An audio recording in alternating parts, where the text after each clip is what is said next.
use of cover. The first thing to cover will be hull down positions and berm drills. American vehicles with their larger high turret allow greater gun depression, so they're particularly good at this. Generally speaking though, the higher the gun depression angle, the faster and more protected you can engage targets over the top of a hill.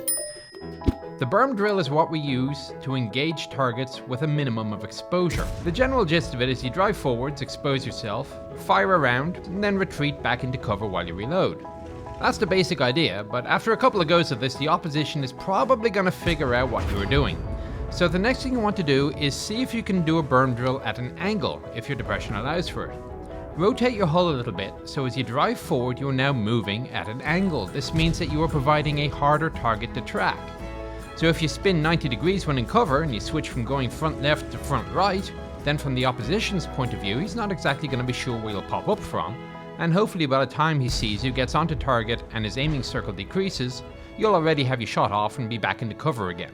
Now the other thing of course is that artillery loves predictable targets. We'll get back to this a little bit later, but the general takeaway for now is that if you're doing the same thing again and again, you can expect a 155mm round coming right down into your engine deck. This is bad. Again, as much as possible, spin your hull, make yourself a harder target. The next thing is movement between positions. The saying is that tanks go as the waters flow, but not where the tall reeds grow. The idea behind this is to stay in the low ground. So let's say you're done with your berm drills and you want to advance. Unless you are absolutely, positively, completely sure that there's nobody on the far side of the hill waiting for you to crest, reverse, make a left or a right, go around the hill, stay in low ground, and you'll move forward that way in more relative safety. It'll provide you cover as well as probably concealment. The last thing I'm going to talk about is the DIP, the die in place position.